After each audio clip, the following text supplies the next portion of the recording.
بۆ قسەکردنی زیاتر لەم بارەیەوە من میوانم دەبێت بەڕێز شەرکۆ تۆفیق چاودێری سیاسی لەگەڵ بەڕێزیان گفتوگۆی زیاتر دەکەین. بەڕێز شەرکۆ تۆفیق بەخێر. سلام علیکم. سپاس بۆ ئامادەبوونتان. ئەم تعریبکردنە هۆکارەکەی چییە؟ بە تایبەت چۆن دەستی پێکرد؟ سەرەتا سواز بۆ کەناڵی 24 بۆ تەواوی کارمەندانی سڵاو لە ڕۆحی پاکی شەیدانی کورد و کوردستان، سڵاو لەو پێشمەرگە قارەمانانی کە لە شەڕی بەرگری و نەبەردیدا وەکۆڵێ توانیان خەڵکی کوردستان هەموو بپارێزن. هەڵبەتە مەسەلەی تعریب شتێکی نامۆنیە بەنسبەت ئێمەوە. ئەتوانم بڵێم تعریب لە سەرەتای دەستپێکردنی تعریب لە ساڵی 1963 لەلایەن حکومەتی ڕژێمی بەغداوە دەست بە ڕاگواستن و ڕاماڵینی کورد کرا لە ناوچە کوردستانیەکانی دەرەوەی هەرێمی کوردستان. معلومە لای بەڕێستان ئەو تعریبە درێژەی هەبوو تاوەکو 2003 تعریب بەردەوام بوو. پاش 2003 و ڕوخانی ڕژێمی بەعسی ئەو کات حکومەتی نوێی عێراق وەکۆڵە دەست بەکار بوو. بەداخەوە ئێمە لەگەڵ حکومەتێکی تازەی عێراق با بڵین دەست بەکار بووین بە شەراکەت بۆ بەڕێوەبردننی دەسەڵات و کاری سیاسی و ئیداری و ئەمنی ناوچەکە.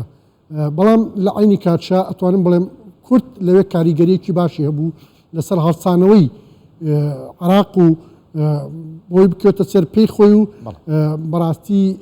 کورد کاریگەری هەبووە لە سەر هەموو چمکەکانی و دەسەڵاتی عێراق. بەڵام کاربەدەستان و دەسەڵاتدارانی عێراق بۆ لە دوای 2003ەوە بەڕاستی دەستیان بە تعریب کرد لە ناوچەکانی دەرەوەی هەرێمی کوردستان کە دەستیان بە تعریب کرد بە تعریبێکی زۆر چڕتر، زۆر خراپتر، زۆر وەکۆڵێ بە عەشوایی کوردیان لەو ناوچانە ڕادەگواست و کورد ئاوارە دەبوو. کورد وێڕای گەڕانەوەی کە بۆ سەر زێدی بابوو باپیرانی خۆی ئەتوانم بڵێم لە ساڵی 1960 نمونەیەک بچووک لە ساڵی 1963 کورد لە شاری جەلەولا 75% بووە. عەرەب لە 120 بووە. تورکمان و نەتەوەکانی تر لە 105 بوونە. بەڵام ئێستا کورد لەسەر دەستی ئەو حکومەتە هاوبەشە و ئەو وەکۆڵێ ڕاماڵین و تعریبەی ئێستای دەکرێت لە ماوەی ئەو 10 ساڵە کورد ئێستا لە 112 لە شاری جەلەولا. وەکارەکەیشی جەهەتی ئەمنیە، وەکارەکەیشی دەسەڵاتدارانی حکومەتی عێراقە. ئەمە کاریگەریەکی زۆر نەرینی خستۆتە سەر دۆخی ناوچەکە و ڕێگەیەک دەگرنە بەر بۆ ئەنجامدانی ئەم تعریبە تێکدانی بارودۆخی ئەمنیە یان چییە گرفتەکان چی کە لە ڕابردووە بینیمان ئێمە بە سەراحەت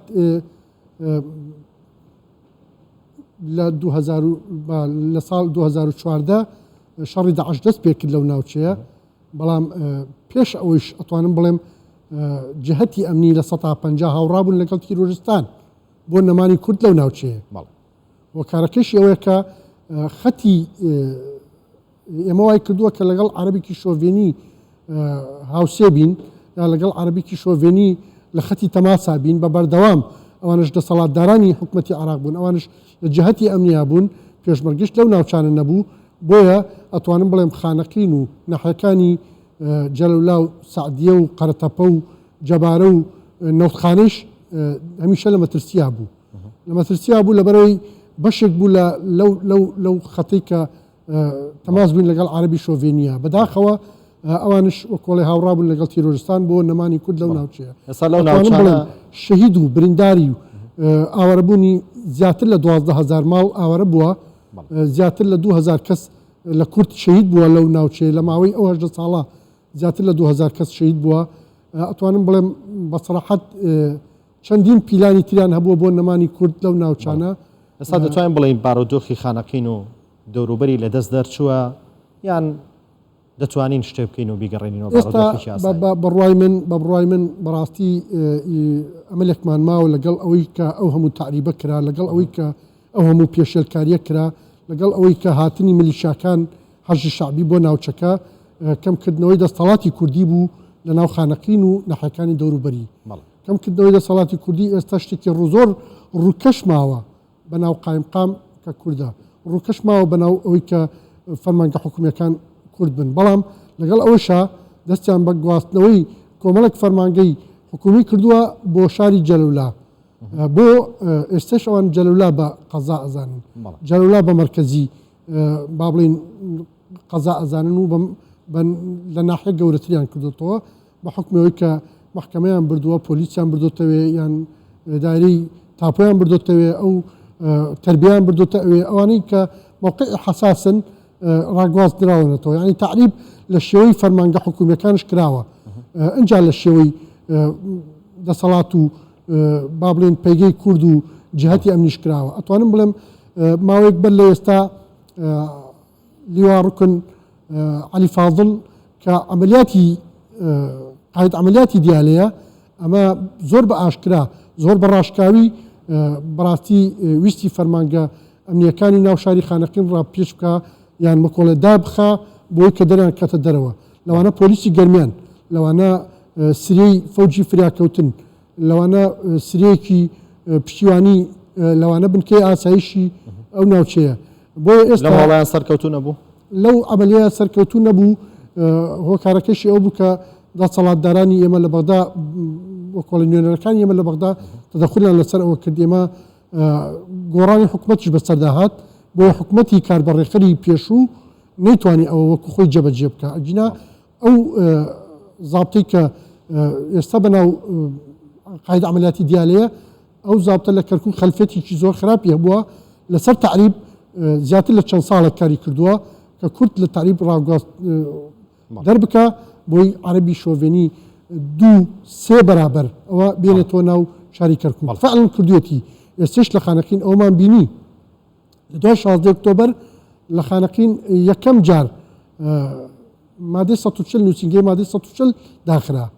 لە خانەقین لە دوای خیانەتی 16 ئۆکتۆبەر مادەی 140 لە شنگال داخرا لە دوای 16 ئۆکتۆبەر مادەی 140 لە کەرکووک پەکرا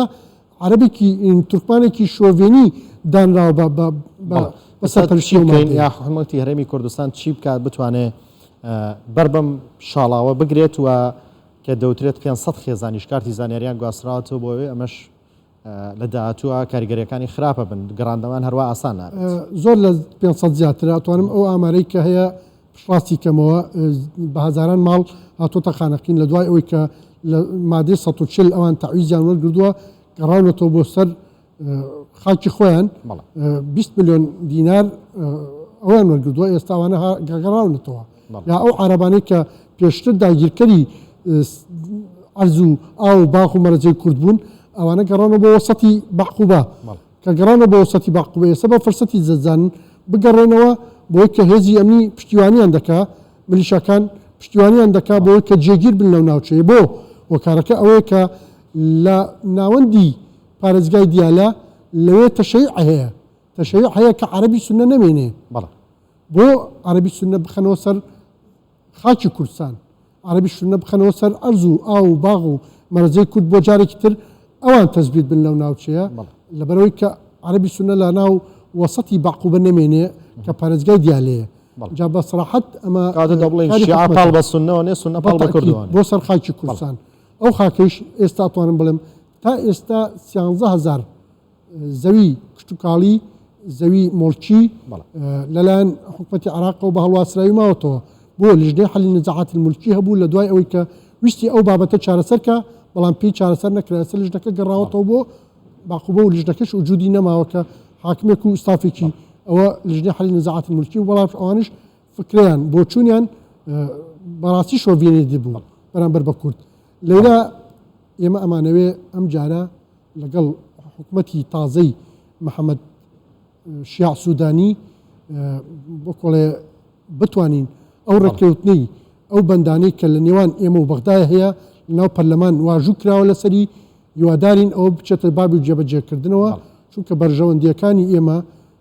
پاراستنی ناوچەکانی ئێمە وەکۆڵە گەڕانەوەی هێزی پێشمەرگەیە یەک بۆ خاڵێک هاوبەش لەگەڵ سوپای عراقیە بێت دوو وەدەرنانی حەجی شعبیە لە ناو شارەکان چکەوە ئەرکی ئەوان نییە جارێکی تر سڵتە و دەسەڵاتی ئەمنی بگەڕێتەوە سەر پۆلیسی محەلی بۆی کە